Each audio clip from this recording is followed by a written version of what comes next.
Hello मेरे जुगनूस, क्या हालचाल, व्हाट्सअप। वेलकम बैक टू आपका अपना चैनल ग्रेविटी सर्कल, जिस पर मैं पढ़ा रहा हूं केमिस्ट्री। और अभी हम लोग क्लास 11th के चैप्टर नंबर 4 केमिकल बॉन्डिंग पर पहुंच चुके हैं।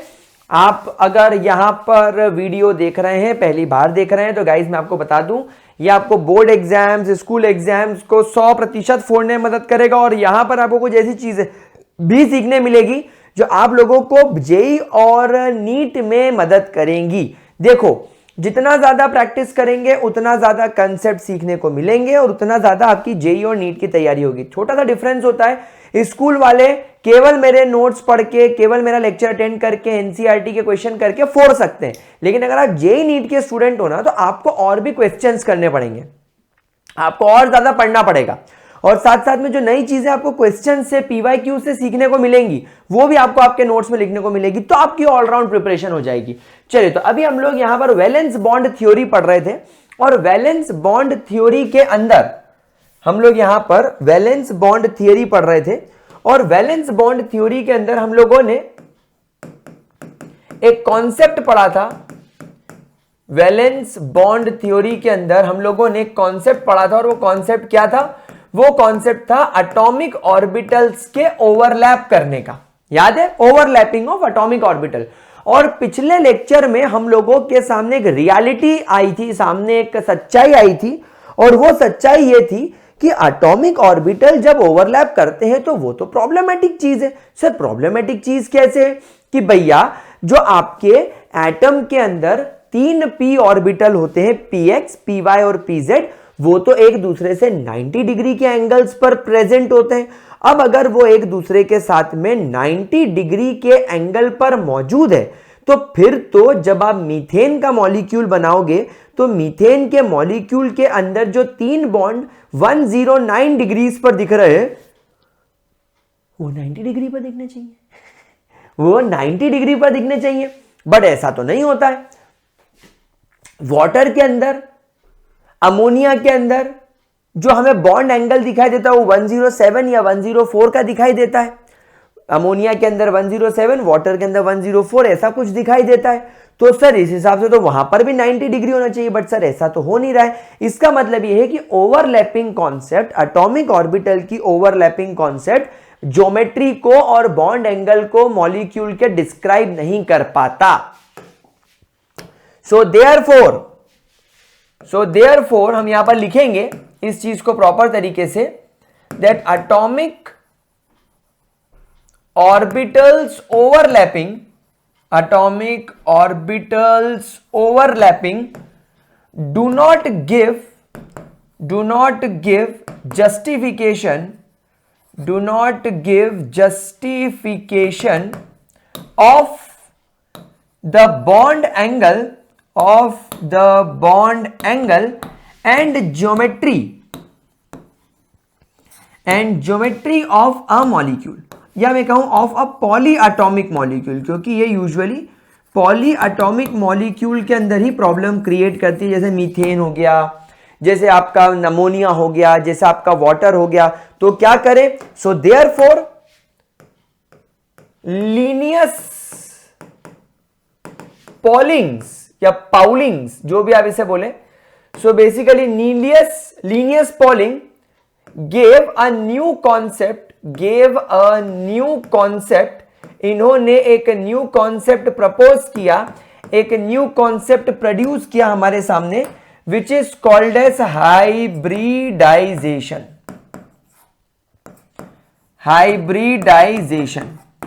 इस कॉन्सेप्ट को क्या बोलते हैं? इस कॉन्सेप्ट को बोलते हैं हाइब्रिडाइजेशन। नाउ हाइब्रिडाइजेशन क्या होता है? हाइब्रिडाइजेशन क्या होता है, इसको मैं आपको समझने से पहले कुछ बेसिक बातें बताना चाहूंगा, बट पहले इतना जरा नोट कर लो, पहले जरा इतनी सारी बातें नोट कर लो, ठीक है? आगे बढ़े ना। लीनियस पॉलिंग ने एक छोटी सी बात बोली। उन्होंने बोला, भैया एक इमेजिन करो, एक एटम का s ऑर्बिटल है, मैं इसे ns लिख दूं, ये s ऑर्बिटल है। देखने में ये s ऑर्बिटल स्फेरिकल शेप का है,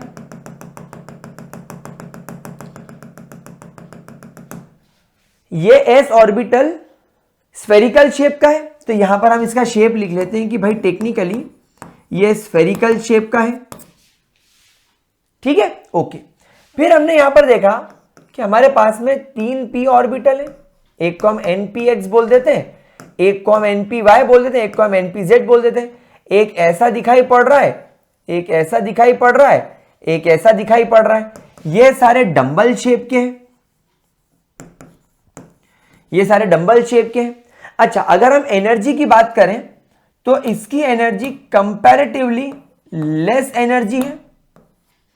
इसी कंपैरेटिवली मैं यहां पर ज्यादा नहीं लिखूंगा, मैं यहां पे लिखूंगा स्लाइटली मोर। मैं यहां पर बस क्या करूंगा, स्लाइटली मोर एनर्जी है, थोड़ी सी ज्यादा एनर्जी है। मतलब यहां पर एनर्जी का भी डिफरेंस है, यहां पर शेप का भी डिफरेंस है, इनफैक्ट इनके अंदर ओरिएंटेशन का भी डिफरेंस है, इनके अंदर ओरिएंटेशन भी डिफर करता है। इसका भी ओरिएंटेशन जो है वो p ऑर्बिटल के मुकाबले डिफर करता है, ओरिएंटेशन इसका भी डिफर करता है। तो यहां पर ओवरऑल क्या बातें समझ में आई? ओवरऑल हमें एक बात समझ में आई कि एक एटम का s ऑर्बिटल p ऑर्बिटल के मुकाबले लोअर एनर्जी का होता है।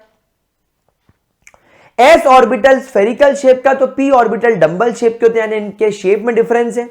s ऑर्बिटल स्फेरिकल होने की वजह से इसका कोई प्रॉपर ओरिएंटेशन होता ही नहीं है। मतलब आप ये नहीं बोलोगे कि अगर मेरे पास में s ऑर्बिटल है तो ये आउटसाइड द प्लेन कौन सा है, इनसाइड द प्लेन कौन सा है, ऊपर कौन सा है, नीचे कौन सा है। भाई तुम्हारे पास में फुटबॉल की गेंद है तो फुटबॉल की गेंद का क्या टॉप होगा और क्या बॉटम होगा, क्या फ्रंट होगा, क्या बैक होगा, क्या लेफ्ट होगा, क्या राइट, सब एक जैसा होगा। लेकिन p ऑर्बिटल में ओरिएंटेशन होता है, एक लोब x एक्सिस पर होता है, एक लोब y एक्सिस पर होता है, तो एक लोब z एक्सिस पर होता है। तो इनके ओरिएंटेशन डिफर करते हैं। अब ये मान लो तुम्हारे सेंट्रल एटम का, मान लो ये कार्बन का है, मान लो ये कार्बन का है। अब सामने से हाइड्रोजन आया तो हाइड्रोजन के अंदर तो s ऑर्बिटल ही होता है, तो हाइड्रोजन का s ऑर्बिटल और ये कार्बन का s ऑर्बिटल चलो बढ़िया ओवरलैप कर गए। हाइड्रोजन का s ऑर्बिटल और कार्बन का ये pz ऑर्बिटल ओवरलैप कर गए, हेड ऑन कोलिजन। याद करो हमने ओवरलैपिंग कॉन्सेप्ट पढ़ा था।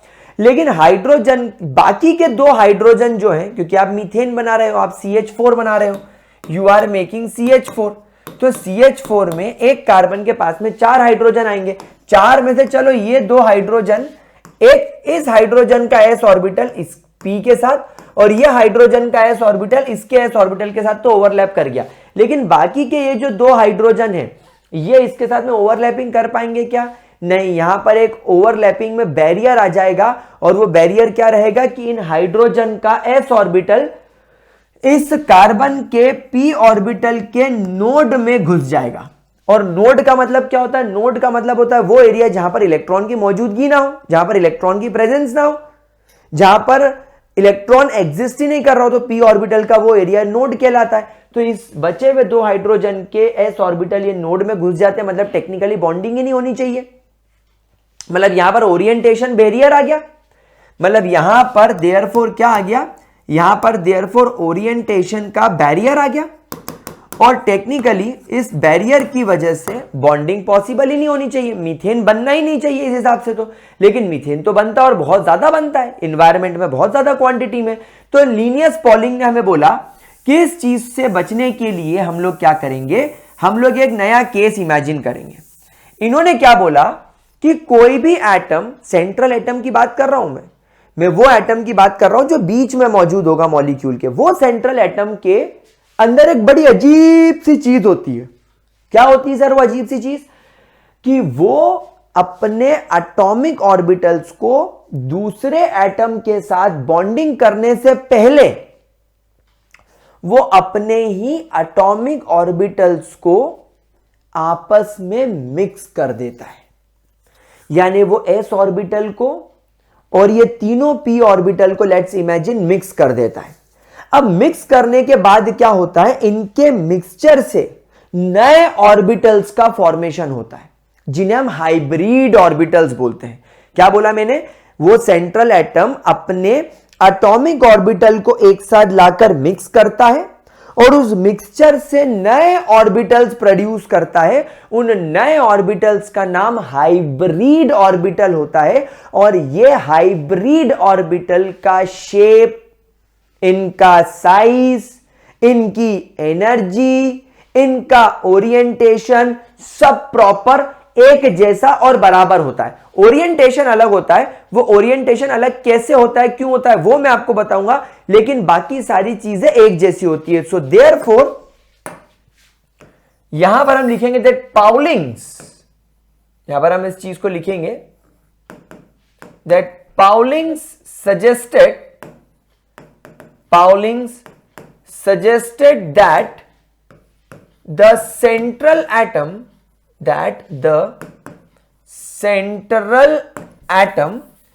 suggested that the central atom intermix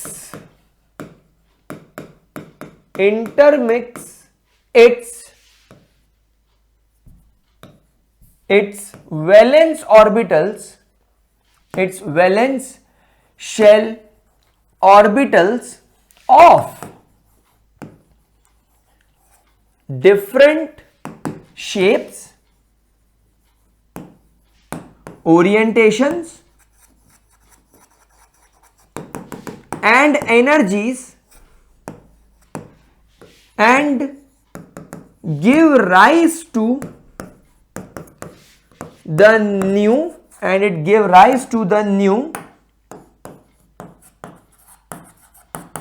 hybrid orbitals, and it give rise to the new hybrid orbitals with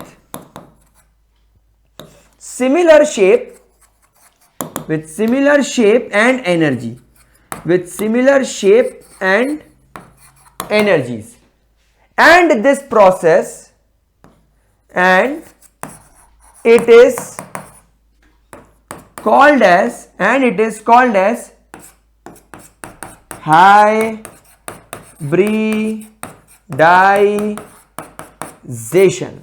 and इस प्रोसेस को क्या बोलते हैं? इस प्रोसेस को हाइब्रिडाइजेशन बोलते हैं। This process is called as hybridisation. क्या ये बात समझ में आई? क्या ये बात आप सब लोग इमेजिन कर पाए? क्या बोला मैंने, एक बार फिर रिपीट करूंगा। अगर आपको बोरिंग लगता हो स्किप कर देना, थोड़ा आगे बढ़ जाना, बट जो बच्चों को नहीं आया एक बार वापस बताएंगे कि सेंट्रल एटम जैसे मीथेन में कार्बन, वाटर में ऑक्सीजन, अमोनिया में नाइट्रोजन, ये क्या करते हैं सेंट्रल एटम? ये सेंट्रल एटम अपने एटॉमिक ऑर्बिटल्स को पहले मिक्स करते हैं। इनका लेना देना दूसरे एटम के ऑर्बिटल से कुछ भी नहीं है, ये अपने घर की बात है। ये अपने खुद के वैलेंस ऑर्बिटल को पहले आपस में मिक्स करते हैं। मिक्स करने के बाद नए ऑर्बिटल्स बनते हैं, वो नए ऑर्बिटल्स कहलाते हैं आपके हाइब्रिड ऑर्बिटल्स। वो हाइब्रिड ऑर्बिटल्स की एनर्जी, शेप सब कुछ बराबर होता है और अब ये बॉन्डिंग करने के लिए तैयार होते हैं। सो टेक्निकली जो आपके पॉली एटॉमिक मॉलिक्यूल्स होते हैं, वो पॉली एटॉमिक मॉलिक्यूल्स के अंदर आप लोगों को हाइब्रिडाइजेशन देखने को मिलता है, जिसकी वजह से वो मॉलिक्यूल बना पाते हैं। क्योंकि अगर डायरेक्टली उनके एटॉमिक ऑर्बिटल दूसरे एटम के साथ में ओवरलैपिंग करके मॉलिक्यूल बनाने जाएंगे तो वो पॉसिबल नहीं है, क्योंकि यहां पर ओरिएंटेशन की प्रॉब्लम आ गई है, इन p ऑर्बिटल्स के, d ऑर्बिटल्स के बॉन्ड एंगल की प्रॉब्लम आ गई है, तो आपको एग्जैक्ट रिजल्ट नहीं मिलेंगे। तो इसको ओवरकम करने के लिए हम लोगों को क्या करना पड़ा? हम लोगों को हाइब्रिडाइजेशन करना पड़ा। कुछ इंपॉर्टेंट आप लोगों को फीचर्स बताना चाहूंगा हाइब्रिड ऑर्बिटल्स के। ये टाइम सेव करने के लिए मैंने पहले ही लिख दिए हैं, तो ये आपके फीचर्स क्या होते हैं हाइब्रिडाइजेशन के, आइए समझते हैं। पहला, number of hybrid orbital is equal to number of atomic orbital. जैसे एक छोटा सा एग्जांपल समझो, आपने भेलपूरी खानी है। भेलपूरी खाने के लिए आप लोग क्या करोगे? आप एक प्लेट सेव ले आए, एक प्लेट मुरमुरे या परमल या राइस फ्लेक्स, जो भी आप उसको बोलो, जो सफेद सफेद होते हैं, वो ले आए। आप एक प्लेट प्याज, टमाटर, धनिया, मिर्ची और आलू ले आए, एक प्लेट। एक प्लेट आपने उसके अंदर फीकी सेव ले आए और एक प्लेट आप उसके अंदर मसाले और बाकी दूसरी चीजें जैसे अनार दाना वाना जो भी आपको डालना हो, चटनी वटनी ले आए। ऐसे करके आप 5 प्लेट टोटल रॉ मटेरियल लाए हो। सेव लाए हो, परमल लाए हो, कटी हुई सब्जियां लाए हो, फीकी सेव एंड थोड़ा सा और नमकीन लाए हो और मसाले एंड चटनी लाए हो, आप 5 प्लेट चीजें भर भर के लेकर आए हो। अब जब वो पांचों की पांचों चीजें आप एक बड़ी सी तपेली के अंदर, बड़े से बर्तन के अंदर डाल दोगे, फट फट फट फट फट फट करके मिलाओगे, आपकी भेलपूरी तैयार। अब जब आप उस भेलपूरी को एक प्लेट में रखोगे तो क्या वो एक प्लेट ही बनेगी भेलपूरी? नहीं, वो 5 प्लेट ही बनेगी। क्यों? क्योंकि रॉ मटेरियल भी 5 प्लेट था। तो जितना रॉ मटेरियल डाला उतना आपका प्रोडक्ट बाहर आया। 5 प्लेट रॉ मटेरियल थे अलग अलग, सेव अलग थी, परमल अलग थे, टमाटर अलग थे, आलू अलग थे, मिक्सचर अलग था, लेकिन जब आपने उसको मिक्स कर दिया तो वो भेलपूरी बन गई। अब जब आप उस भेलपूरी को एक प्लेट में सर्व करोगे तो उस प्लेट के अंदर आपको चटनी भी दिख रही है गीली गीली, धनिया भी दिख रहा है, टमाटर भी दिख रहा है, प्याज भी दिख रहा है, सेव भी दिख रही है, मिक्सचर भी दिख रहा है, परमल भी दिख रहा है। लेकिन क्या वो केवल एक ही प्लेट बनी है? नहीं, वो भेलपूरी जब आप तपेली में से निकाल के डिस्ट्रीब्यूट करोगे वो 5 प्लेट ही बनेगी। ठीक उसी प्रकार आपके जो एटॉमिक ऑर्बिटल्स होते हैं, जितने एटॉमिक ऑर्बिटल्स एक दूसरे के साथ मिक्स होंगे, हाइब्रिडाइजेशन करेंगे, उतने ही नए हाइब्रिड ऑर्बिटल बन के आएंगे। फॉर एग्जाम्पल, अगर 2 एटॉमिक ऑर्बिटल एक दूसरे के साथ मिक्स होकर हाइब्रिडाइजेशन में गए तो 2 नए हाइब्रिड ऑर्बिटल बन के बाहर आएंगे। अगर 3 एटॉमिक ऑर्बिटल अंदर गए तो 3 हाइब्रिड ऑर्बिटल बाहर निकलेंगे। अगर 4 एटॉमिक ऑर्बिटल अंदर गए तो 4 हाइब्रिड ऑर्बिटल बाहर आएंगे। अगर 5 एटॉमिक ऑर्बिटल अंदर गए तो 5 हाइब्रिड ऑर्बिटल बाहर आएंगे। अगर 6 एटॉमिक ऑर्बिटल अंदर गए तो 6 हाइब्रिड ऑर्बिटल बाहर आएंगे। क्या ये कॉन्सेप्ट समझ में आया? ये चीज बहुत इंपॉर्टेंट है, मैं चाहूंगा इसको आप लोग सब स्टार बनाकर लिख लें।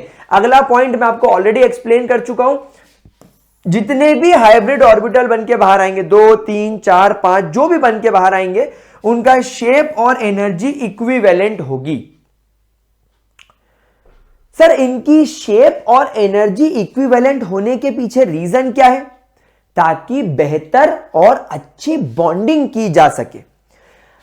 आपके पास में कार्बन के पास में 4 हाइड्रोजन आ रहे हैं, वो चारों के s ऑर्बिटल आ रहे हैं। अब s ऑर्बिटल जब किसी एटॉमिक ऑर्बिटल के साथ ओवरलैपिंग कर रहा था तो एनर्जी की प्रॉब्लम थी, शेप की प्रॉब्लम थी, बॉन्ड एंगल की प्रॉब्लम थी। लेकिन हाइब्रिड ऑर्बिटल में ये सब काम ही खत्म। तुमको जितने हाइब्रिड ऑर्बिटल सेंट्रल एटम के आसपास दिख रहे हैं वो सारे के सारे हाइब्रिड ऑर्बिटल का शेप सेम है, एनर्जी सेम है। तो वो एटम जो बॉन्डिंग करने आ रहा है, जैसे हाइड्रोजन आ रहा है, बोलेगा अच्छा 4 ऑर्बिटल है, अच्छा चारों एक जैसे, अच्छा चारों का शेप भी बढ़िया है, एक जैसा शेप, अरे वाह, एनर्जी भी एक जैसी, चलो मैं आपके साथ भी जुड़ सकता हूं, मैं आपके साथ भी जुड़ सकता हूं, मैं आपके साथ भी जुड़ सकता हूं, मैं आपके साथ भी जुड़ सकता हूं। किसके साथ जुड़ूं?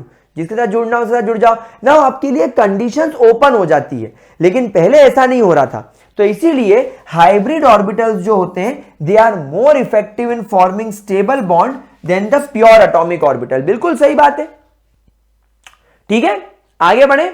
Now these hybrid orbitals are directed in space in some preferred directions to have minimal repulsion between electron pair, and thus a stable arrangement is formed and it indicates the geometry of a molecule। इसका मतलब क्या है sir? इतनी कठोर भाषा में, इतनी ज्यादा अंग्रेजी में आपने क्या लिख दिया सर? हमें तो कुछ समझ में नहीं आया, इतनी अंग्रेजी काहे पेली, हमें कुछ बताइए। तो मैं आपको इसके बारे में बताता हूं कि जब एटॉमिक ऑर्बिटल मिक्स होकर हाइब्रिड ऑर्बिटल का फॉर्मेशन करते हैं, ध्यान से फिर से मेरी बात सुनिएगा, जब आपके एटॉमिक ऑर्बिटल कंबाइन करके हाइब्रिड ऑर्बिटल बनाते हैं, उस समय उनके अंदर इलेक्ट्रॉन्स मौजूद होते हैं।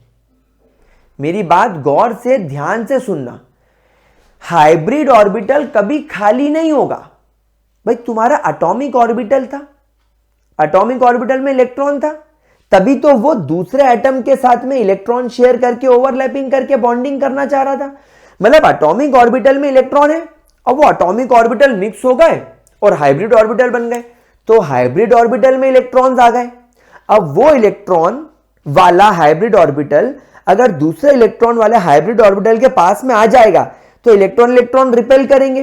तो यहां पर क्या होता है, यहां पर हाइब्रिड ऑर्बिटल्स के बन जाने के बाद ये इलेक्ट्रॉन्स जो इन हाइब्रिड ऑर्बिटल्स के अंदर मौजूद हैं और फ्यूचर में वो किसी दूसरे एटम के साथ बॉन्डिंग करेंगे, तो वो बॉन्ड पेयर ऑफ इलेक्ट्रॉन कहलाएंगे। तो उन इलेक्ट्रॉन्स के बीच में रिपल्शन मिनिमम हो सके, इसलिए ये हाइब्रिड ऑर्बिटल पहले ही स्पेस में अपने आप को इस प्रकार अरेंज कर लेते हैं कि इनके अंदर मिनिमम रिपल्शन हो सके, और इसी तरह वो अपनी ज्योमेट्री को भी हासिल करते हैं। ये पॉइंट अभी कुछ देर बाद आपको जब मैं प्रैक्टिकली समझाऊंगा, जब मैं आपको ड्रॉ करके समझाऊंगा तो समझ में आ जाएगा। अगर अभी नहीं आया है तो कोई बड़ी बात नहीं है, ठीक है, कोई दिक्कत। चलिए अब मैं कुछ आपको कंडीशंस भी सिखा देता हूं। मैंने कंडीशंस लिखी नहीं थी, बट मैं सोच रहा हूं कि कंडीशंस लिख देते हैं ताकि और ज्यादा अच्छे तरीके से आपको चीजें क्लियर हो जाए और आपको सारी चीजें पता चल सके। तो कंडीशन में ध्यान रखना गाइस, पहली कंडीशन कि आपके जो एटॉमिक ऑर्बिटल्स होते हैं ना, atomic orbitals of almost similar energy, of almost similar energies undergoes hybridization, undergoes hybridization। क्या है बात समझ में आई आप लोगों को?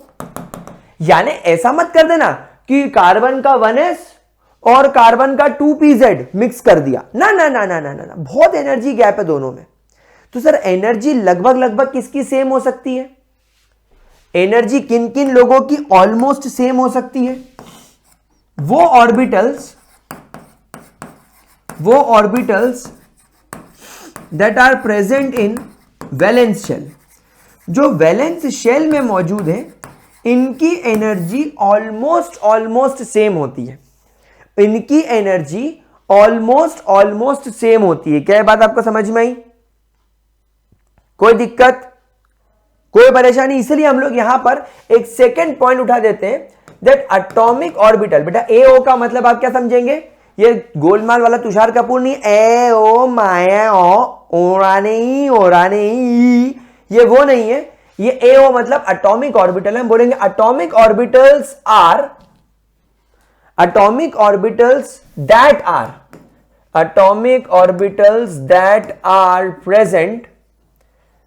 Are present in valence shell can participate in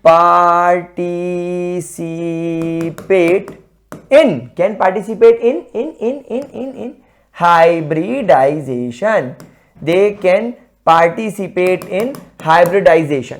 यानी वो एटॉमिक ऑर्बिटल जो वैलेंस शेल में मौजूद होते हैं वो हाइब्रिडाइजेशन में पार्टिसिपेट करते हैं। लेकिन मैं कुछ बात बता दूं, जब हम क्लास 12th में जाएंगे ना, हम वहां पर कोऑर्डिनेशन कंपाउंड पढ़ेंगे, कोऑर्डिनेशन केमिस्ट्री पढ़ेंगे, दबा के पढ़ेंगे। वहां पर कुछ नई चीज आपको सीखने मिलेंगी। तो मैं वही चीज यहां पर आपको एक स्टार बना के लिख देता हूं। ध्यान रखना, मृत्युंजय सर ने जुगनू बैच में आज के दिन 31 अक्टूबर को आपको यह बात बताई थी कि हमें क्लास 12th में इस वैलेंस बॉन्ड थ्योरी को फिर पढ़ना पड़ेगा एक नए तरीके से। तो वहां पर आपको यह चीज सिखाई जाएगी, बट यहां पर लिख लो, but in some cases penultimate shells orbitals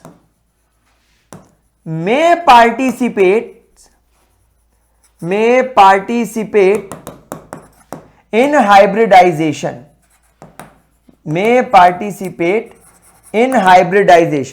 मतलब कि केवल वैलेंस नहीं, वैलेंस शेल के अंदर वाले शेल का ऑर्बिटल भी कभी कभी पार्टिसिपेट करता है। यूजुअली ये कहां देखा जाता है? यूजुअली ये डी ब्लॉक मेटल्स के अंदर देखा जाता है। Usually it is observed in D block metals के अंदर देखा जाता है। ये स्पेशल केसेस होते हैं, ये हम कोऑर्डिनेशन कंपाउंड में पढ़ेंगे। बाकी आपको क्या ध्यान रखना है कि केवल वैलेंस शेल के ऑर्बिटल ही इसके अंदर पार्टिसिपेट करते हैं। ठीक है, कोई दिक्कत, कोई परेशानी? तीसरा और सबसे important point, that those orbitals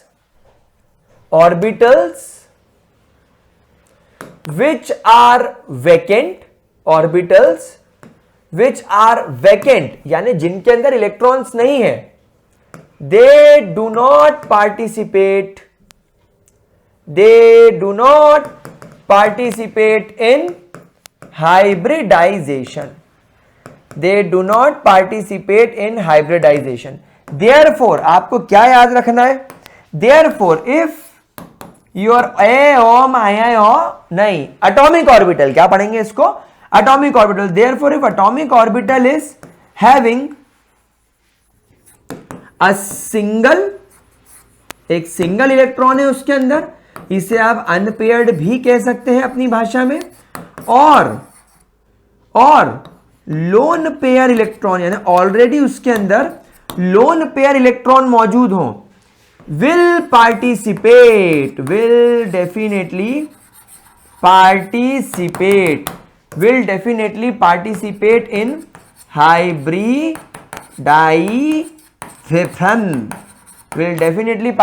in hybridisation. कोई दिक्कत, कोई परेशानी, किसी तरीके की कोई भी प्रॉब्लम? क्या आपको हाइब्रिडाइजेशन का केस समझ में आ गया? पक्का? अगर आप बहुत अच्छी लेवल की किताबें जैसे जेडी ली जैसी किताबें पढ़ेंगे जो इनऑर्गेनिक केमिस्ट्री के लिए बहुत अच्छी मानी जाती है, उसमें यह चीज क्लियरली मेंशन होती है कि रेजोनेंस की तरह ही हाइब्रिडाइजेशन भी एक हाइपोथेटिकल कॉन्सेप्ट है, बट कुछ रूल्स एंड रेगुलेशन फ्रेम किए गए हैं इसके लिए, और वो हम लोगों को यहां पर ठीक से पढ़ने पड़ते हैं। कोई दिक्कत, कोई परेशानी? अच्छा, बहुत सारे बच्चे से कमेंट करते हैं कि सर आप पढ़ाते पढ़ाते हुए साइड में क्या देखते हो, वहां कुछ लिखा हुआ है क्या? अबे तो इतना सारा कॉन्सेप्ट पढ़ा हुआ वहां कैसे लिखूंगा मैं? वहां एक्चुअली क्या है, मेरा जो कैमरा है मेरे लाडले बच्चों, मेरा कैमरा मेरे लैपटॉप से कनेक्टेड है, एंड लैपटॉप पर मैं खुद को पढ़ाता हुआ दिखता हूं, क्योंकि क्या होता है कि डिजिटल बोर्ड है एंड जो नया कैमरा लगा है वो कभी कभी ब्लर हो जाता है। आई थिंक मेरा पिछला हेलो एल्केन हेलोरिन की वीडियो में वो ऑटो फोकस पर रहता है, तो वो बार बार मुझे चेक करना पड़ता है कि सब कुछ ठीक चल रहा है कि नहीं, मैं स्लाइड्स कहीं कट तो नहीं रही है, कहीं बाहर तो नहीं जा रही है। पावर कट होता है तो वो लाइट्स दिख जाती है उसके अंदर, कभी कभी ऑटो रिकॉर्डिंग रुक जाती है, तो मैं बार बार जाके ऐसा उसके अंदर चेक कर लेता हूँ कि टाइमिंग वगैरह चल रही है, 27 मिनट की रिकॉर्डिंग हो चुकी है, इस तरीके से। तो वो क्या होता है, क्योंकि मैं बहुत भुक्तभोगी हूं, मैं पहले डीएसएलआर पे शूट करता था, तो डीएसएलआर के अंदर क्या होता था कि डीएसएलआर के पीछे कैमरा तो सामने लगा हुआ है, उसके पीछे उसकी स्क्रीन होती थी, तो वो कभी कभी रिकॉर्डिंग ऑटोमेटिकली 4 मिनट पर रुक गई, 10 मिनट पर रुक गई, और मैं 20-20 मिनट पढ़ा देता था, तो बड़ा नुकसान होता था। इसलिए अब मैं साथ में लैपटॉप पे देख देख के पढ़ाता रहता हूं, ठीक है। लेकिन क्या है कि कुछ लोग ऐसे कॉमेंट कर देते हैं, फिर सोचकर हंसी भी आती है, फिर मैं सोचता हूं कि तुमको बता दूं, क्योंकि मेरे जो लाडले बच्चे जो मेरे को समझते हैं उनको तो पता चले कि मैं ऐसा क्यों करता हूं। चलिए आगे बढ़े, चलिए अब हेडिंग डालेंगे हम लोग इसके अंदर, टाइप्स ऑफ हाइब्रिडाइजेशन। चलिए let's put down the heading that is types of hybridisation. Types of hybridisation. अब एक एक करके सारे टाइप्स पढ़ना स्टार्ट करेंगे तो आपको चीज और बेहतर तरीके से क्लियर होने लगेगी, ज्यादा अच्छे से समझ में आने लगेगी। पहला हाइब्रिडाइजेशन कहलाता है sp hybridisation. Sp hybridisation. Now what do you mean by sp hybridisation? देखिए, मान लीजिए आपके पास में एक एटम है जिसका नाम है बेरिलियम। अब आप लोग सब जानते हैं बेरिलियम का एटॉमिक नंबर होता है 4।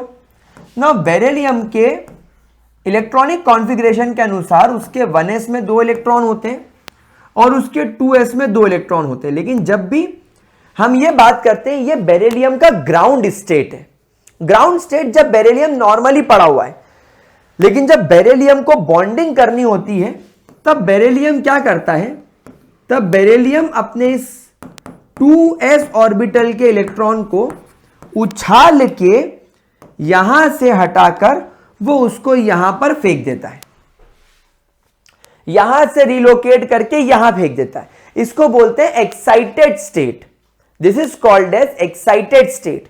अब बेरिलियम के सामने आप लोग सब जानते हैं कि 2s ऑर्बिटल की एनर्जी 2px ऑर्बिटल से थोड़ी कम होती है, लेकिन जैसा मैंने आपसे कहा कि जब ये ऑर्बिटल्स वैलेंस शेल में मौजूद है, जब ये ऑर्बिटल दोनों के दोनों वैलेंस शेल में ही मौजूद है, तो इनके बीच में एनर्जी का कोई बड़ा गैप नहीं होगा, यानी कि इलेक्ट्रॉन को 2s ऑर्बिटल से 2px में जाने के लिए कोई ज्यादा एनर्जी नहीं लगेगी।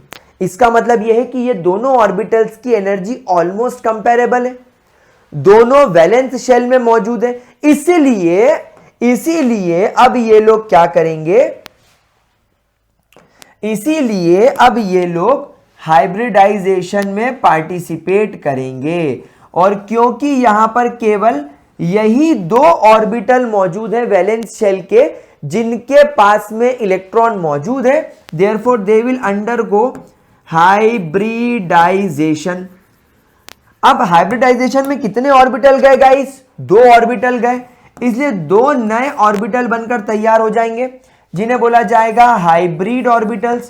सर आपने ये हाइब्रिड ऑर्बिटल्स के दो स्क्वायर बॉक्सेस चिपका के क्यों रखे, because these orbitals have equal energies. अब ये हाइब्रिड ऑर्बिटल की एनर्जीज इक्वल होंगी, यहां पर तो इन दोनों की एनर्जी इक्वल नहीं थी, तभी इनके बीच में एक छोटा सा आपको यहां पर गैप दिख रहा था। ये गैप शो कर रहा था कि इन दोनों के बीच में एनर्जी का डिफरेंस है। लेकिन अब ये हाइब्रिड ऑर्बिटल्स की एनर्जी इक्वल हो गई एंड इनका सिमिलर शेप हो गया, एंड इनका शेप भी सिमिलर हो गया। अब खास तौर पर इनका नाम क्या रखें, भाई मुझे एक बात बताओ, आप अगर अकेले सेव खाओगे तो आप लोगों को क्या बोलोगे, आज मैं सेव खा के आया है। अगर आप अकेले परमल खाओगे या राइस फ्लेक्स खाओगे या मुरमुरे खाओगे तो आप बोलोगे मैं मुरमुरे खा के आया हूं, मैं परमल खा के आया हूं, मैं राइस फ्लेक्स खा के आया हूं। अभी के लिए हम इंदौर की भाषा में, जहां पर मैं रहता हूं, या मध्य प्रदेश की भाषा में बोले तो राइस फ्लेक्स को या मुरमुरों को हम परमल बोलते हैं। तो जब हम अकेली सेव खाएंगे हमने बोला सेव खाया, अकेले परमल खाएंगे हमने बोला परमल खाया। लेकिन अगर मैं दोनों को मिक्स कर दूं तो मैं क्या बोलूंगा, मैंने क्या खाया, मैंने सेव परमल खाया, मैंने सेव और परमल खाया। तो भाई ये एस ऑर्बिटल तुम्हारा सेव है और ये पी ऑर्बिटल तुम्हारा परमल है। जब तक ये अकेला था तो ये अकेला सेव था, ये अकेला था, ये अकेला परमल था, लेकिन अब दोनों को तुमने मिक्स कर दिया है, उसको हाइब्रिडाइज कर दिया है, तो ये दोनों ही सेव परमल बन गए। मतलब एक प्लेट सेव एक प्लेट परमल। पहले आप लोगों को बोलते थे कि मैंने एक प्लेट सेव खा ली, आया, मैंने एक प्लेट परमल खा ली, आया, लेकिन अब मैंने दोनों को मिक्स कर दिया तो अब मेरे पास में कितनी नई प्लेट बनी, एक प्लेट सेव एक प्लेट परमल को मिक्स करने के बाद मेरे पास में दो प्लेट सेव परमल बने। तो दोनों प्लेट्स के अंदर जो कंपोनेंट अब मौजूद है, इसमें भी सेव और परमल है, इसमें भी सेव और परमल है, तो दोनों को मैं सेव परमल बोलूंगा। ठीक उसी प्रकार ये जो नया हाइब्रिड ऑर्बिटल बना है, इस नए हाइब्रिड ऑर्बिटल में एस ऑर्बिटल के भी कैरेक्टर है और पी ऑर्बिटल के भी कैरेक्टर है। ठीक उसी प्रकार इसमें भी एस ऑर्बिटल के कैरेक्टर है और पी ऑर्बिटल के कैरेक्टर है, इसीलिए मैं इसे भी एसपी ऑर्बिटल बोलूंगा और मैं इसे भी एसपी ऑर्बिटल बोलूंगा। क्या ये बात समझ में आई? अब लीनियस पॉलिंग ने हमें बोला कि इसमें एक इलेक्ट्रॉन था, इसमें एक इलेक्ट्रॉन था, मतलब बेरिलियम के वैलेंस शेल में दो इलेक्ट्रॉन थे, तो वैलेंस शेल के दो इलेक्ट्रॉन को हमें हाइब्रिड ऑर्बिटल में रखना पड़ेगा। तो कैसे रखेंगे? बिल्कुल उसी प्रकार जिस प्रकार हमें हुन्स ने सिखाया था कि जब आपके पास में ऐसे ऑर्बिटल्स हो जिनकी एनर्जी सेम हो तो इलेक्ट्रॉन्स को उनमें इक्वली डिस्ट्रीब्यूट करना है। इसका मतलब यह नहीं कि इस sp में तुम दोनों इलेक्ट्रॉन भर दो और इसको खाली छोड़ दो, नहीं। अगर दो ऑर्बिटल है दोनों में इलेक्ट्रॉन बराबरी से रखे जाएंगे। ऐसा नहीं कि एक में दोनों रख दिए एक को खाली छोड़ दिया, दोनों में इलेक्ट्रॉन बराबरी से रखे जाएंगे। तो ये तुम्हारा sp ऑर्बिटल बनके तैयार है। अब ये हाइब्रिड ऑर्बिटल का शेप कैसा होता है गाइस? ये हाइब्रिड ऑर्बिटल को कुछ नहीं होता, p ऑर्बिटल को पोलियो हो गया।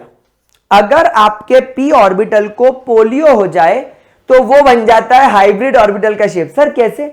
p ऑर्बिटल में दो लोब होते हैं, तुम्हारे p ऑर्बिटल में इस प्रकार से दो बड़े बड़े बराबर लोब होते हैं, लेकिन सर p ऑर्बिटल को पोलियो हो जाए मतलब उसका एक टांग छोटी हो गई। अगर उसकी एक टांग छोटी हो जाए तो ये बन गया तुम्हारा हाइब्रिड ऑर्बिटल। तो basically this is the shape of hybrid orbital and hybrid orbital looks like this, जिसका एक लोब बड़ा होता है और एक लोब छोटा होता है। आई बात समझ में? चलिए अब मुझे बताइए यहां पर आपके पास में कितने ऑर्बिटल्स हैं? दो ऑर्बिटल्स हैं। और जैसा मैंने आपसे कहा था ये दो ऑर्बिटल बनने के बाद क्या सोचेंगे? ये सोचेंगे कि कल को हमें भी बॉन्डिंग करनी है और हमें भी बॉन्डिंग करनी है, यानी हमारे पास में भी किसी दूसरे एटम से एक इलेक्ट्रॉन आएगा और हमारे पास में भी किसी दूसरे एटम से एक इलेक्ट्रॉन आएगा। तो हम भी बन जाएंगे फ्यूचर में बॉन्ड पेयर और हम भी बन जाएंगे फ्यूचर में बॉन्ड पेयर। तो हम दोनों के पेयर एक दूसरे को रिपेल ना करें, इसलिए हम इस प्रकार अरेंज हो जाए कि हमारे बीच में मिनिमम रिपल्शन हो जाए। तो क्योंकि यहां पर केवल 2 ही ऑर्बिटल हैं, ये एक दूसरे से इस प्रकार अरेंज होंगे। देखिए ये एक दूसरे से इस प्रकार अरेंज होंगे। एक sp ऑर्बिटल इस प्रकार अरेंज हो जाएगा प्लेन में और दूसरा sp ऑर्बिटल प्लेन में इस प्रकार अरेंज हो जाएगा।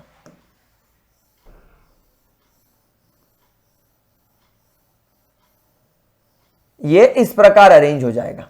ठीक है। अच्छा, लाइट चली गई और क्योंकि मैंने काली टी शर्ट पहन रखी है, मैं एकदम भूत की तरह गायब हो गया हूं, तो कुछ सेकंड रुकेंगे, लाइट आते ही कंटिन्यू करेंगे।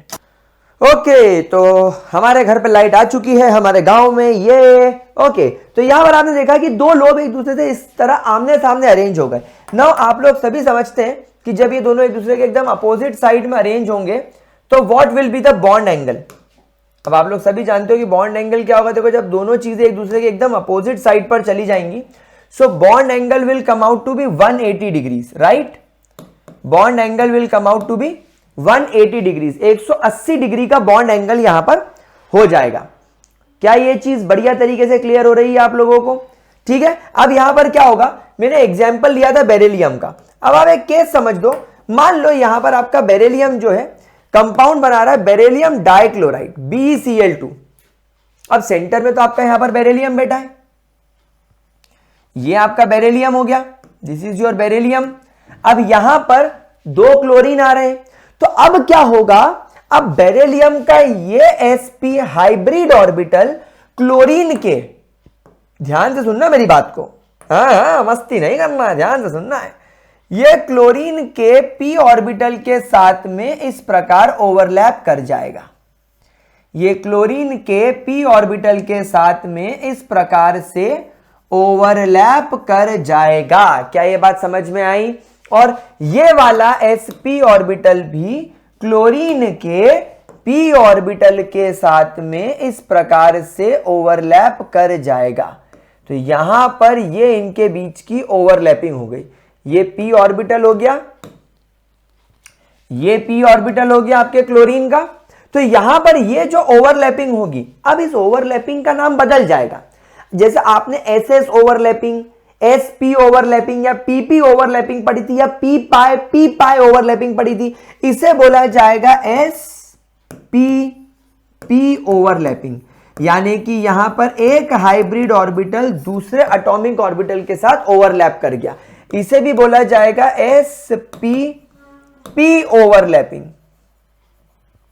SPP overlapping. क्या ये बात समझ में आ रही है मेरे प्यारे बच्चों? डेफिनेटली यहां पर भी सिग्मा बॉन्ड बनेगा, यहां पर भी सिग्मा बॉन्ड बनेगा। एक स्टार बनाकर एक बहुत इंपॉर्टेंट पॉइंट लिखेंगे कि आपके जो हाइब्रिड ऑर्बिटल्स होते हैं, आपके जो हाइब्रिड ऑर्बिटल्स होते हैं, they never forms a pi bond. यानी जहां आपको डबल बॉन्ड दिख रहा है, डबल बॉन्ड में से पहला बॉन्ड तो सिग्मा होता है, वो हाइब्रिडाइजेशन से बन सकता है, लेकिन दूसरा वाला, ये वाला जो पाई बॉन्ड है, हेटर्स, फेक कमेंटर्स, तो जो पाई बॉन्ड है ये कभी भी हाइब्रिडाइजेशन वाले ऑर्बिटल से नहीं बनता, ये एटॉमिक ऑर्बिटल से ही बनेगा। तो जब भी आपको, और वो केस भी सिखाऊंगा मैं हर चीज सिखाऊंगा, लेकिन पहले इसको यहां पर जरा नोट कर लो। अच्छा, इसको डायगोनल हाइब्रिडाइजेशन भी बोला जाता है। It is also called as diagonal hybridisation.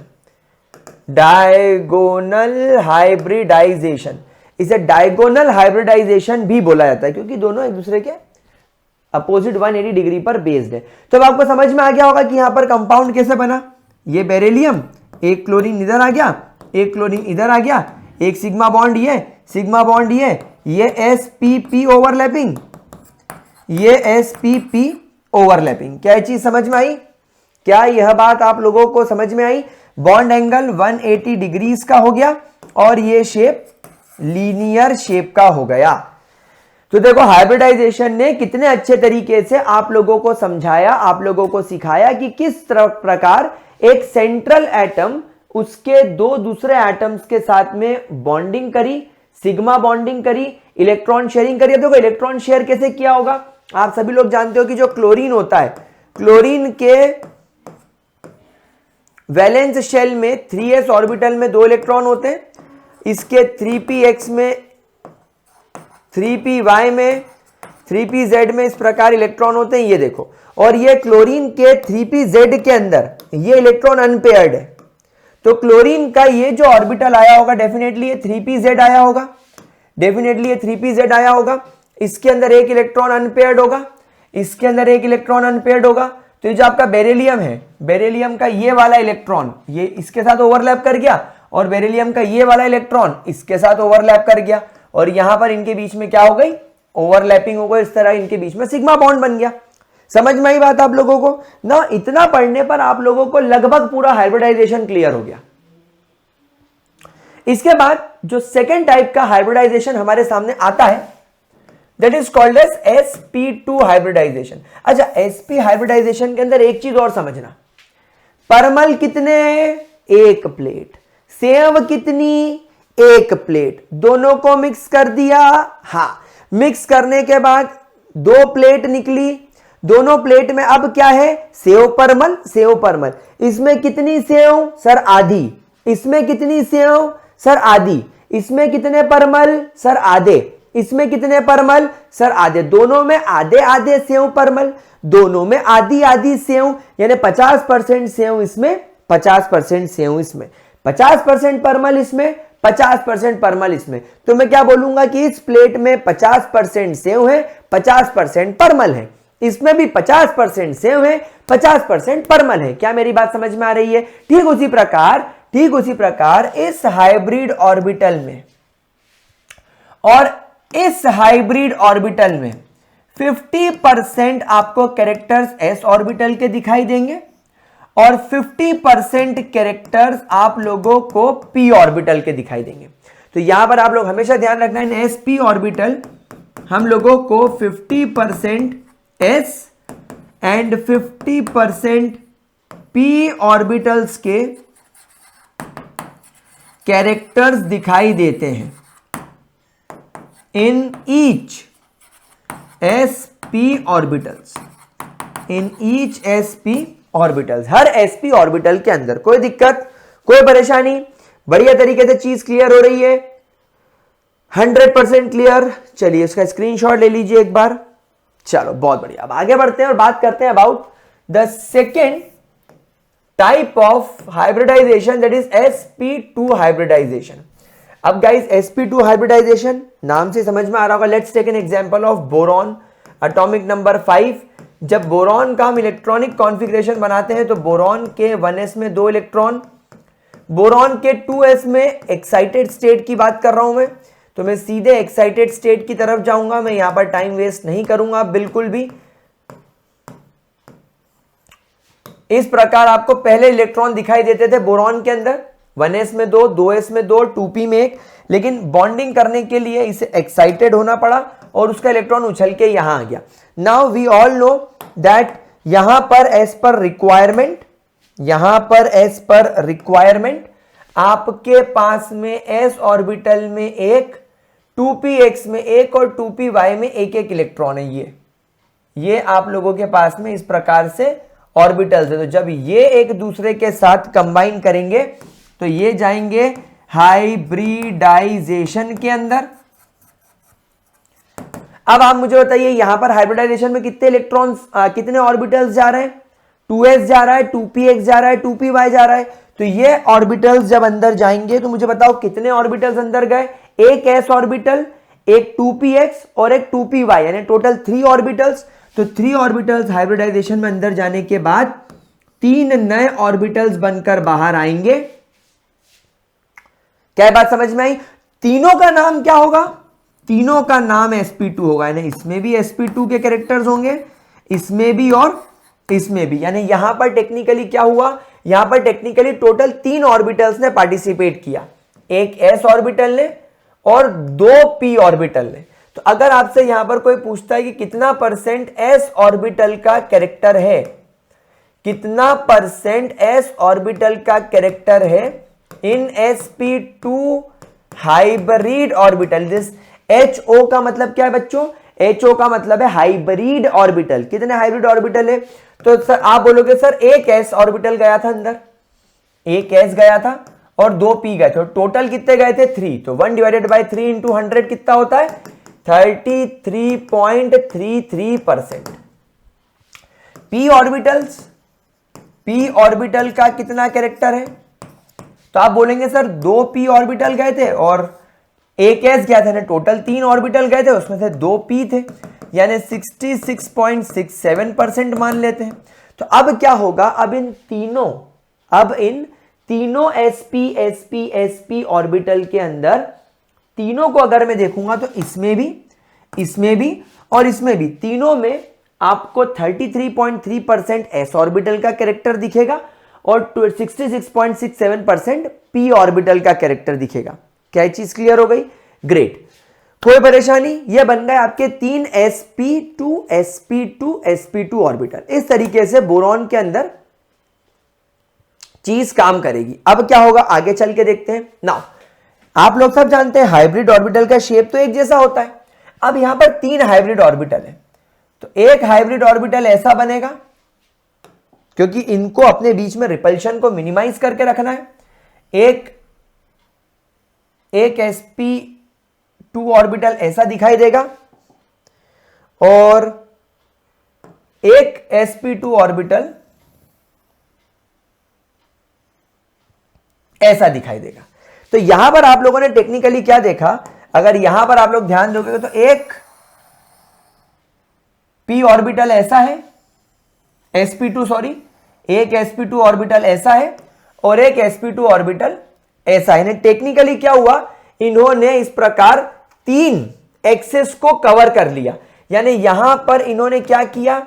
यहां पर इन्होंने कौन सी ज्योमेट्री ऑक्यूपाई कर ली? यहां पर इन्होंने ट्राइगोनल प्लेनर ज्योमेट्री ऑक्यूपाई कर ली, और ट्राइगोनल ज्योमेट्री का बॉन्ड एंगल हमेशा 120 डिग्री होता है। आप देखो यहां पर हर ऑर्बिटल एक दूसरे के साथ में 120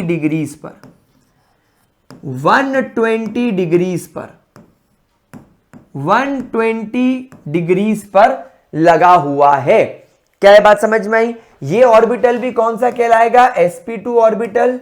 ये भी sp2 ऑर्बिटल और ये भी sp2 ऑर्बिटल। क्या ये चीज आप लोगों को क्लियर हो रही है? पक्की बात?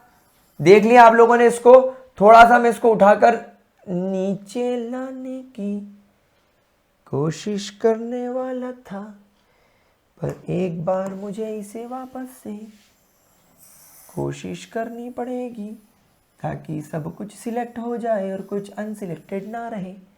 अब करके देखते हैं, आ गया। ओके, अब यहां पर इमेजिन करो मॉलिक्यूल बन रहा है BF3। यहां पर मॉलिक्यूल कौन सा बन रहा है? BF3। अब आप लोग सब जानते हो फ्लोरीन के 2s ऑर्बिटल के अंदर, क्योंकि एटॉमिक नंबर 9 होता है, उसमें 2 इलेक्ट्रॉन होते हैं। फ्लोरीन के 2px में, 2py में और 2pz में इलेक्ट्रॉन इस प्रकार होते हैं 1 2 3 4 एंड 5। ना ये हो गया इसका 2pz। अब आप लोग सब देखो इसका 2pz खाली है, तो इसका 2pz ऑर्बिटल फ्लोरीन का 2pz ऑर्बिटल आएगा यहां से टीनी टीनी टीनी टी। ये ओवरलैपिंग हो गई भाई। इसके p ऑर्बिटल में 1 इलेक्ट्रॉन था और यहां पर आप लोगों ने क्या देखा? यहां पर आप लोगों ने देखा कि बोरॉन के 2s ऑर्बिटल में, 2px ऑर्बिटल में और 2py ऑर्बिटल में एक और एक इलेक्ट्रॉन है। टोटल यहां पर 3 इलेक्ट्रॉन्स है, राइट? टोटल यहां पर 3 इलेक्ट्रॉन्स है। तो अकॉर्डिंग टू हुंड्स रूल, अगर एटॉमिक ऑर्बिटल में 3 इलेक्ट्रॉन है तो हाइब्रिड ऑर्बिटल में 3 इलेक्ट्रॉन होंगे। उनको रखेंगे कैसे? क्योंकि यहां पर इन तीनों ऑर्बिटल की एनर्जी इक्वल है। हाइब्रिड ऑर्बिटल की एनर्जी तो इक्वल होती है, तो तीनों को मुझे एक और एक इलेक्ट्रॉन देना पड़ेगा।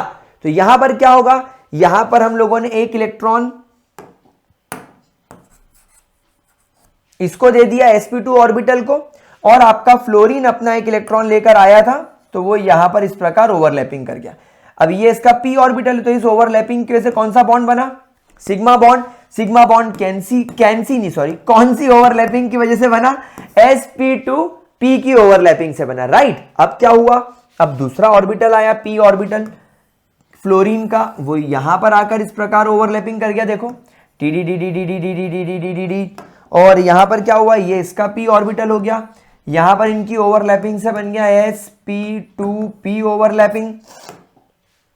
फिर यहां पर एक p ऑर्बिटल आ गया, यहां पर इसने ओवरलैपिंग कर ली, ये भी बन गया sp2p ओवरलैपिंग, जिससे कौन सा बॉन्ड बन गया, सिग्मा बॉन्ड बन गया। तो इस प्रकार आपके BF3 मॉलिक्यूल का फॉर्मेशन हुआ। देखिए बोरॉन 1, 2 और 3, ये 3 फ्लोरीन यहां पर आपको इस प्रकार जुड़े हुए दिखाई दे रहे हैं।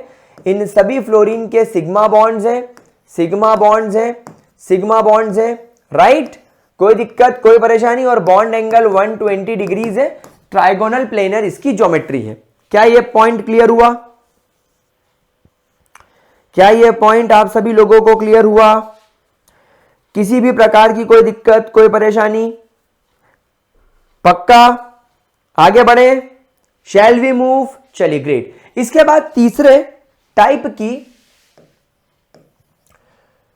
हाइब्रिडाइजेशन की तरफ चलते हैं, दैट इज sp3 हाइब्रिडाइजेशन।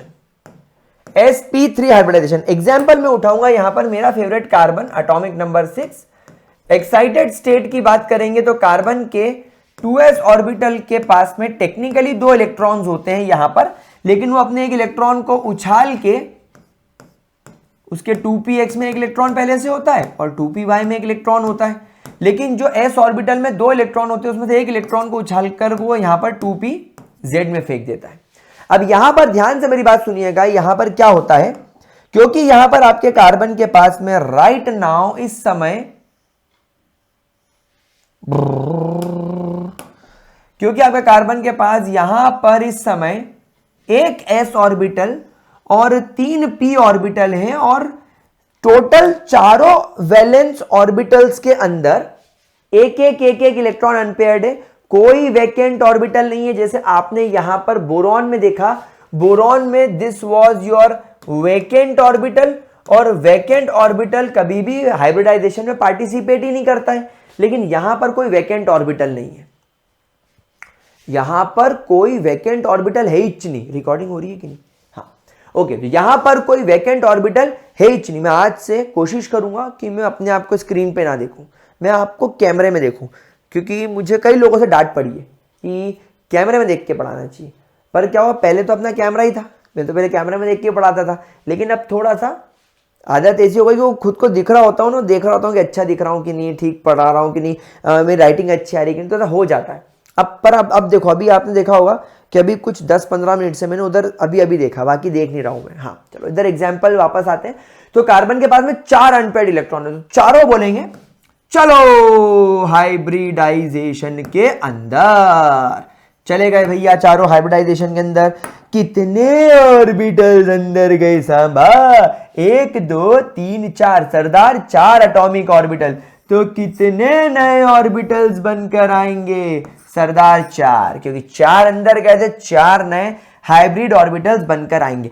इस टाइम हाइब्रिडाइजेशन में एक s ऑर्बिटल, 2px, 2py और 2pz, तीनों के तीनों p ऑर्बिटल अंदर गए, एक s अंदर गया और 3 p अंदर गए, तो एक s और 3 p, sp3। इस प्रकार के हाइब्रिडाइजेशन का नाम हो जाएगा sp3, sp3, sp3 बाबा, sp3। ठीक है बाबा? अच्छा, यहां पर आप मुझे एक बात बताइए, यहां पर 1 2 3 4 इलेक्ट्रॉन मौजूद हैं कार्बन के वैलेंस शेल में। तो ये 4 नए हाइब्रिड ऑर्बिटल्स में भी हम लोगों को जो इलेक्ट्रॉन रखने हैं वो हम चारों के अंदर इस प्रकार से एक इलेक्ट्रॉन सबको दे देंगे। अब रही बात यहां पर, जस्ट अ सेकेंड, कुछ हो गया, चल रही है recording. Hello, check check, visible, hello check, hello, हाँ ओके, 43 40, हाँ ठीक है ओके। तो यहां पर आपका जो एक s ऑर्बिटल है और 3 p, टोटल ऑर्बिटल्स कितने जा रहे हैं इस बार 4 ऑर्बिटल्स अंदर जा रहे हैं। s ऑर्बिटल की बात करें तो s ऑर्बिटल 4 में से कितने हैं भाई? 4 ऑर्बिटल्स में से 3 तो p है, 3 p टाइप के और एक s टाइप का, तो s 1 है, मल्टीप्लाई बाय 100, तो परसेंटेज कैरेक्टर 25% निकल गया। एस ऑर्बिटल का। तो यहां पर इस बात को ध्यान रखेंगे, बेस्ड अपॉन द कैलकुलेशन जो हमने प्रीवियस टाइम किए थे, उसी तरीके से आप लोग यहां पर स्टार बना के लिखेंगे कि यहां पर that in each sp3 hybridized orbital, in each sp3 hybridized orbital there is 25% s and remaining obviously 75% p orbital characters। क्या ये चीज क्लियर हुई? मतलब जैसे जैसे आप sp से sp2 और sp2 से sp3 की तरफ आ रहे हो, s ऑर्बिटल का कैरेक्टर घट रहा है और p ऑर्बिटल का कैरेक्टर बढ़ रहा है। सर ये s ऑर्बिटल का कैरेक्टर घटना और p ऑर्बिटल का कैरेक्टर बढ़ना, क्या ये केमिस्ट्री में कोई इंपॉर्टेंस रखता है? हाँ, ये बहुत इंपॉर्टेंस रखता है। क्या इंपॉर्टेंस रखता है? मैं आपको हाइड्रोकार्बन नाम के चैप्टर में इसकी इंपॉर्टेंस पढ़ाऊंगा, लेकिन अभी एक बात ध्यान रखना कि यह माना जाता है कि s ऑर्बिटल न्यूक्लियस के बहुत नजदीक है, तो s ऑर्बिटल के इलेक्ट्रॉन्स पर न्यूक्लियस का इंफ्लुएंस मैक्सिमम होता है।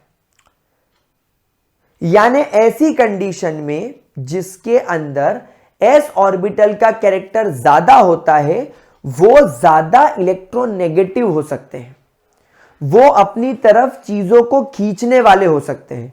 और यही शायद कारण होता है कि जो एल्काइंस होते हैं, यानी एक कार्बन और दूसरे कार्बन के बीच में जब ट्रिपल बॉन्ड होता है, तो अल्काइंस के अंदर हल्की सी एसिडिटी आ जाती है। एसिडिटी का मतलब क्या होता है? ऐसे कार्बन जिनमें ट्रिपल बॉन्ड है, जिनका हाइब्रिडाइजेशन sp है, वो क्या करते हैं, अपने से जुड़े हुए हाइड्रोजन के इलेक्ट्रॉन को अपनी ओर खींच के उसको H+ बना के बाहर फेंक देते हैं, उसको प्रोटॉन बनाकर फेंक देते हैं। और जब कोई चीज H+ रिलीज करती है तो वो एसिड कहलाती है।